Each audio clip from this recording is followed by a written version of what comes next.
মালিগাঁও চাঞ্চল্যকৰ হত্যাকাণ্ডৰে জড়িত 4জনক গ্ৰেপ্তাৰ ৰাজা নামৰ এজন যুৱকৰ লগতে ৰাজাৰ ভনীয়েক মাতৃক গ্ৰেপ্তাৰ কৰিছে মহানগৰ আৰক্ষীয়ে আনহাতে শুকুৰবাৰে নিশা মঙ্গলদৈৰ পৰা আন এজনক গ্ৰেপ্তাৰ কৰিছে আৰক্ষীয়ে উল্লেখযোগ্য যে ৰঘুবেন্দ্ৰ গুপ্তাৰ মৃতদেহ উদ্ধাৰ হৈছিল গ্ৰেপ্তাৰ হোৱা ৰাজাৰ ঘৰৰ পিছফালে ব্যক্তিগত শত্ৰুতাৰ বাবে ৰাজাই হত্যাকাণ্ড সংঘটিত কৰা সন্দেহ প্ৰকাশ কৰা হৈছে সম্প্ৰতি জালুকবাৰী থানাত জেৰা অব্যাহত ৰাখিছে আৰক্ষীয়ে পুনৰবাৰ জনাইছো এক ব্ৰেকিং নিউজ মালিগাঁৱৰ চাঞ্চল্যকৰ হত্যাকাণ্ডৰে জড়িত 4জনক গ্ৰেপ্তাৰ কৰা হৈছে ৰাজা নামৰ এজন যুৱকৰ লগতে ৰাজাৰ ভনীয়েক মাতৃক গ্ৰেপ্তাৰ কৰিছে মহানগৰ আৰক্ষীয়ে আনহাতে শুকুৰবাৰে নিশা মঙ্গলদৈৰ পৰা আন এজনক গ্ৰেপ্তাৰ কৰে আৰক্ষীয়ে উল্লেখ্য যে ৰঘুবেন্দ্ৰ গুপ্তাৰ মৃতদেহ উদ্ধাৰ হৈছিল গ্ৰেপ্তাৰ হোৱা ৰাজাৰ ঘৰৰ পিছফালে আৰু ব্যক্তিগত শত্ৰুতাৰ বাবে ৰাজাই এই হত্যাকাণ্ড সংঘটিত কৰাৰ সন্দেহ প্ৰকাশ কৰা হৈছে সম্প্ৰতি জালুকবাৰী থানাত জেৰা অব্যাহত ৰাখিছে আৰক্ষীয়ে আৰু সমগ্ৰ ঘটনাৰ বিষয়ে আমি জানিবলৈ চেষ্টা কৰিম ফোন লাইনত আমি সংযুক্ত হৈছো আমাৰ জ্যেষ্ঠ সাংবাদিক পাৰ্থ প্ৰতিম ঠাকুৰীয়াৰ সৈতে পাৰ্থ শেহতীয়া খবৰ কি আছে এই সন্দৰ্ভত ইতিমধ্যে 4জনক গ্ৰেপ্তাৰ কৰা হৈছে সমগ্ৰ হত্যাকাণ্ডৰ লগত জড়িত থকাৰ 4জনক গ্ৰেপ্তাৰ কৰা হৈছে আমি আপোনাৰ পৰা এই সন্দৰ্ভত শেহতীয়া খবৰ ল'ব বিচাৰিম পাৰ্থ নিশ্চয় মেদিনী ইতিমধ্যে আপুনি উল্লেখ কৰিছে যে 4গৰাকীকৈ লোক এই হত্যাকাণ্ডৰে জড়িত থকাৰ সন্দেহত ইতিমধ্যে গ্ৰেপ্তাৰ কৰা হৈছে তাৰ ভিতৰতে অন্যতম এগৰাকী হৈছে ৰাজা যি ৰাজা আচলতে কামাখ্যা জংচনৰ পৰা সম্পূৰ্ণ বিপৰীত দিশত থকা এটা জুপুৰি ঘৰত বাস কৰিছিল তেওঁৰ পৰিয়ালৰ সৈতে পৰিয়ালত আছিল তেওঁৰ পত্নী তেওঁৰ ভগ্নী আৰু মাতৃ গতিকে এই ঘটনাত জড়িত থকাৰ সন্দেহত ইতিমধ্যে ৰাজাক গ্ৰেপ্তাৰ কৰা হৈছে লগতে ৰাজাৰ ভগ্নী আৰু ৰাজাৰ মাতৃকো একেদৰে দুদিন পূৰ্বে তেওঁলোকক গ্ৰেপ্তাৰ কৰা হৈছে আৰু গ্ৰেপ্তাৰ কৰি জালুকবাৰী থানাত সোধা-পোছা অব্যাহত ৰাখিছে মহানগৰ আৰক্ষীয়ে সমান্তৰালভাৱে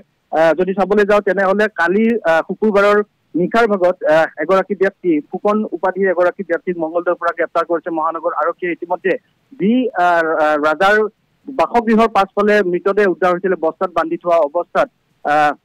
ৰঘুবেন্দ্ৰ গুপ্তাৰ সেই ৰঘুবেন্দ্ৰ গুপ্তাৰ মোবাইল ফোনটো আচলতে ব্যৱহাৰ কৰা বা মোবাইল ফোনটো উদ্ধাৰ হৈছিল সেই মঙ্গলদৈৰ ফুকন নামৰ ব্যক্তিগৰাকীৰ হাতত গতিকে এই সংযুক্ত হৈ থকা এই সমগ্ৰ লিংকটোতে আচলতে গ্ৰেপ্তাৰ কৰিবলৈ সক্ষম হৈছে 4গৰাকীকৈ লোকক উল্লেখ কৰিব লাগিব যে ৰাজাৰ পত্নী ইতিমধ্যে অন্তঃসত্ত্বা আৰু ৰাজাৰ পত্নীৰ সৈতে মৃত ৰঘুবেন্দ্ৰৰ সম্পৰ্ক আছিল বুলি সন্দেহ প্ৰকাশ কৰা হৈছিল আৰু এই ব্যক্তিগত শত্ৰুতাৰ পৰিপ্ৰেক্ষিততে ৰাজাই পৰিয়ালৰ সৈতে লগ লাগি ৰঘু গুপ্তাক হত্যা কৰাৰ সন্দেহ প্ৰাথমিকভাৱে প্ৰকাশ কৰা হৈছে আৰু ইতিমধ্যে আমি নিউজ লাইভত দৰ্শকসকলক যি স্থানত উপস্থিত হৈ দেখুৱাই আছো যিটো বাসগৃহ যিটো জুপুৰি ঘৰ টিনেৰে বেৰ দি থকা জুপুৰি ঘৰ সেই জুপুৰি ঘৰটোত আচলতে ভাড়াতীয়া হিচাপেহে আছিল ৰাজা আৰু ৰাজাৰ পৰিয়াল ইতিমধ্যে যিহেতু পল্টন বজাৰৰ চলাপাৰাত বাস কৰিছিলে মৃত ৰঘুবেন্দ্ৰ গুপ্তা সেই পল্টন বজাৰৰ পৰা তেওঁ যিহেতু ৰেলৰ বয় বস্তু পৰিবহনৰ ক্ষেত্ৰত ট্ৰান্সপৰ্টেশ্যনত যিহেতু জড়িত আছিলে এজেঞ্চিৰ সৈতে জড়িত আছিলে সেই সূত্ৰে আচলতে ৰাজাৰ সৈতে পৰিচয় আছিল কিয়নো ৰাজা কামাখ্যা জংচনত কৰ্মৰত কামাখ্যা জংচনৰ এগৰাকী কুলি হিচাপে তেওঁ কৰ্মৰত আছিল আৰু সেই সূত্ৰে আচলতে ৰেলৱে কানেকশ্যনতে আচলতে তেওঁলোকৰ সম্পৰ্ক গঢ় লৈ আছে আৰু পাছলৈকে যিহেতু ৰঘুবেন্দ্ৰ গুপ্তা বিগত 10 বছৰ ধৰি গুৱাহাটী মহানগৰীত বাস কৰি আছিলে তেওঁ প্ৰকৃততে তেওঁৰ ঘৰ বিহাৰত আৰু তেওঁৰ পত্নীও বিহাৰতেই থাকে কিছুদিন পূৰ্বে পত্নী বিহাৰলৈ গমন কৰিছিল আৰু তাৰ পাছতে ৰঘুবেন্দ্ৰ গুপ্তা আৰু ৰাজা একেলগে প্ৰায়ে নিশা পাৰ্টি কৰিছিল বা লগ হৈছিল সময়ে সময়ে গতিকে যি 8 জুলাই নিশা ৰাজা ঘৰলৈ আচলতে ৰাজাৰ ওচৰলৈ আহিম বুলি কৈ আহিছিল ৰঘুবেন্দ্ৰ গুপ্তাই আৰু ৰঘুবেন্দ্ৰ গুপ্তা যি সময়ত প্ৰৱেশ কৰিছিল কামাখ্যা জংচনত সেই সময়ছোৱাৰ ভিজুৱেল ইতিমধ্যে আমি চিচিটিভিৰ সমগ্ৰ ভিজুৱেলছ আমি নিউজ লাইভত দৰ্শকসকলক দেখুৱাই আছো কিন্তু তাৰ পাছত ওলাই যোৱাৰ কোনো ধৰণৰ ভিজুৱেলছ এই মুহূৰ্তলৈকে মহানগৰ আৰক্ষীয়ে লাভ কৰিবলৈ সক্ষম হোৱা নাই যি স্থানত আমি উপস্থিত আছো এতিয়াও আৰক্ষী গিজগিজাই আছে আৰু যিটো বাসগৃহত আচলতে হত্যাকাণ্ড সংঘটিত হোৱাৰ অৱকাশ কৰা হৈছে সেই ঘৰটো আচলতে এই মুহূৰ্তলৈকে অসম আৰক্ষীৰ মহানগৰ আৰক্ষীয়ে এতিয়াও আবেষ্টনীত ৰাখিছে কোনো লোকক প্ৰৱেশ কৰিবলৈ দিয়া হোৱা নাই আৰু মেদিনী শেহতীয়াভাৱে ক'ব লাগিব কালি নিশা অৰ্থাৎ শুকুৰবাৰৰ উৰেটো নিশা ৰাজা বাস কৰা যি জুপুৰি ঘৰটো আছিলে যিটো ভাড়াঘৰ আছিলে সেই ভাড়াঘৰত বাস কৰা প্ৰায় 18টাকৈ পৰিয়ালৰ প্ৰায় 14টাকৈ পৰিয়ালৰ 30জনকৈ লোকৰ ইতিমধ্যে তেওঁলোকৰ সাক্ষ্য গ্ৰহণ কৰা হৈছে তেওঁলোকৰ যিসমূহ গুৰুত্বপূৰ্ণ নথি-পত্ৰ পৰিচয় পত্ৰ আছে সকলোবিলাক মহানগৰ আৰক্ষীয়ে লৈছে তন্নতন্নকৈ পৰীক্ষা কৰিছে লগতে ইয়াৰ আটাইকেইগৰাকী 30গৰাকী লোকৰে তেওঁলোকৰ সাক্ষ্য গ্ৰহণ কৰিছে লগতে যিখিনি তেওঁলোকৰ ভেলিড ডকুমেণ্টছ থাকে সেই ডকুমেণ্টছখিনি আচলতে অসম আৰক্ষীয়ে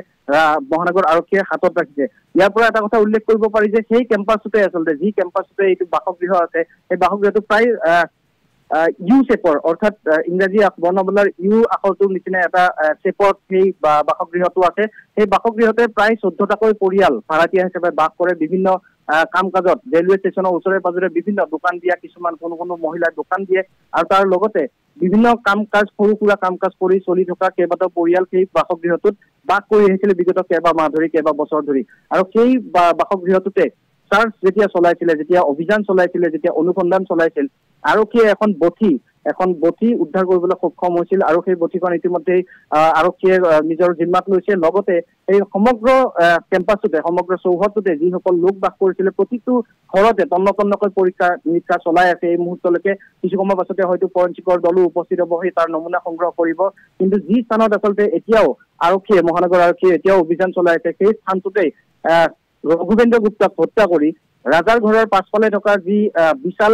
কমপ্লেক্স এই বিশাল কমপ্লেক্সৰ পাছৰ ফালে আৰু ৰাজা বাসগৃহ যিটো বাসগৃহত বাস কৰি আছিলে সেই বাসগৃহটোৰ মাজৰ এটা খালী অংশত পেলাই থৈ দিয়া আছিলে বস্তাত বান্ধি মৃত ৰঘুবেন্দ্ৰ গুপ্তাৰ মৃতদেহ ক্ষতবিক্ষত অৱস্থাত আছিল আমি পুনৰবাৰ কৈছো তেওঁৰ মুখমণ্ডলত স্পষ্ট ৰূপত বহুত আঘাত আছিলে চকু এটা উলিয়াই দিয়া হৈছিলে লগতে মুখৰ দাঁতৰ যি দুটা পাৰি সেই দুটা পাৰি প্ৰহাৰৰ ফলতে ভাঙি যোৱাৰ সন্দেহ প্ৰকাশ কৰা হৈছিলে গতিকে অস্পষ্ট হৈ পৰিছিল যদি আমি স্ক্ৰীনত যদি দেখুৱাইছো আমি এই মুহূৰ্তত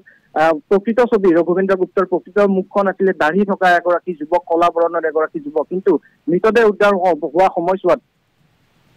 ৰঘুবেন্দ্ৰৰ মুখখন সম্পূৰ্ণভাৱে দাঢ়ি কটাই দিয়া হৈছিলে দাঢ়ি কুৰাই দিয়া অৱস্থাত আছিলে আৰু অস্পষ্ট হৈছিলে কোনেও যাতে তেওঁৰ মুখমণ্ডল চিনি নাপায় কোনেও যাতে পৰিচয় তেওঁলোক লাভ কৰিব নোৱাৰে সেই অৱস্থাত আছিলে উল্লেখনীয়ভাৱে তাৰ লগত আন এটা যোগসূত্ৰ আছে যে যি ৰঘুবেন্দ্ৰ গুপ্তাৰ মৃতদেহ উদ্ধাৰ হৈছিলে সেই স্থানৰ ওচৰতে এটা মোবাইল ফোন এটা উদ্ধাৰ কৰা হৈছিল আৰু মোবাইল ফোনত ৰঘুবেন্দ্ৰ গুপ্তা আৰু দুগৰাকী মহিলাৰ একেলগে ফটো উঠাই এখন ফটো ডিসপ্লে হৈ থকা মোবাইল এটা তাত পেলাই থৈ যোৱা হৈছিলে আৰু সেই মোবাইলটো আচলতে ৰঘুবেন্দ্ৰই ব্যৱহাৰ কৰা নাছিল বুলি ইতিমধ্যে স্পষ্ট কৰিছে ৰঘুবেন্দ্ৰৰ ভাতৃয়ে গতিকে নিশ্চয়কৈ সমগ্ৰ ঘটনাৰ সৈতে যিহেতু এই পৰ্যন্ত 4 গৰাকী লোকক গ্ৰেপ্তাৰ কৰা হৈছে পৰৱৰ্তী সময়ছোৱাত তেওঁলোকক সোধা-পোছা কৰাৰ পাছত তেওঁলোকৰ পৰা লাভ কৰা তথ্যৰ ভিত্তিত আচলতে সমগ্ৰ ঘটনা স্পষ্ট হিচাপে আজি বিয়লিৰ ভাগত ওলাই পৰিব যে সেই পৰিয়ালটোৱে আচলতে মিলি ৰঘুবেন্দ্ৰ গুপ্তা পৰিয়াল কেন্দ্ৰিক বিবাদ বা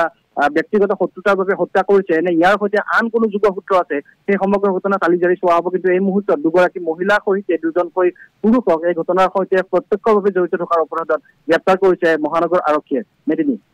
হয় পাৰ্থ আপোনাক ধন্যবাদ জনাইছো এই সন্দৰ্ভত আমাক অধিক খবৰ দিয়াৰ বাবে